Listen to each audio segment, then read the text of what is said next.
Pues jo som en Joan Barber, som músic eivissenc i vaig començar amb això de la música perquè a casa hi havia música d'una manera més lúdica, diguem, vull dir, ningú s'hi dedicava d'una manera 100% professional, però es dava la casualitat de que els dos güelos meus, per part de mare i per part de pare, els dos tocaven l'acordeon, el meu reabuelo per part de pare era músic militar d'aquella època i després, evidentment, tant el meu pare com el meu tio, Antoniet Barber, també eren músics, aficionats. El meu pare tocava, era l'època dels hotels, de Platja d'en Bossa, d'Escanar, tot això. I, els dos güelos tocaven, el meu pare tocava, el meu tio tocava, i diguem que per allí em va entrar un poc m'imagino, no?, perquè tampoc tens un record molt fort d'aquella època, però m'imagino que allí va començar la meva curiositat de dir, i això per què, no? I jo vaig tenir ja la sensació, això sí que ho record, d'anar als concerts i dir, em passa alguna cosa per dins, no?, quan vaig a un concert. I a poc vaig començar a tenir, sobretot és una paraula que jo m'ha mogut bastant, curiositat. Això m'ha portat a tocar o intentar tocar diversos instruments, no perquè vulgui tocar-los,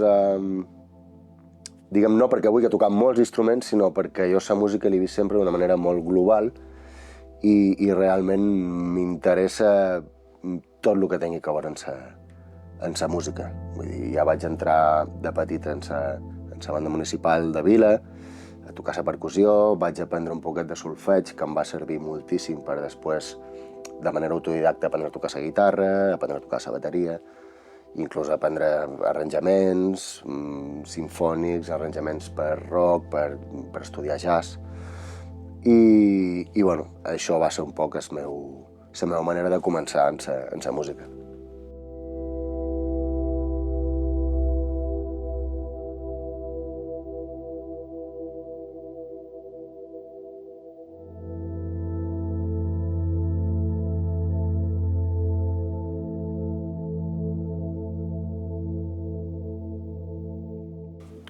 Li vaig robar una frase que li vaig sentir, perquè no és d'ell, però li vaig sentir a un molt bon company, músic, en Rolfi Calahorrano, músic argentí que ha tocat amb Julio Iglesias, amb Coti, amb Diego Torres,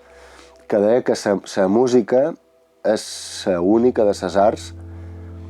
que entenen o que afecta a totes les espècies vives.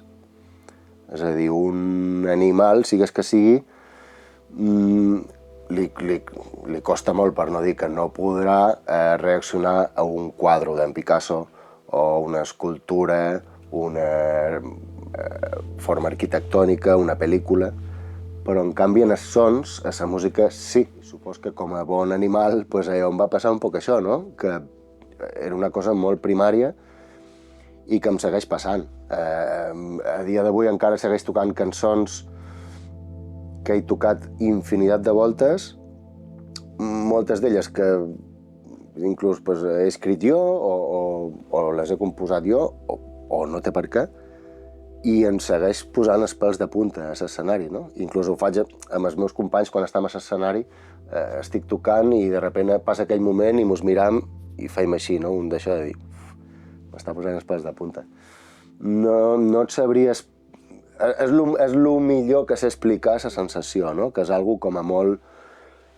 que entra dins teu i d'alguna manera no saps com, no? Quan escoltes una cançó que t'arriba, no?, i que et pessiga, és algo fantàstic, i crec que aquí està la gràcia un poc de la feina que intentem fer els músics, no?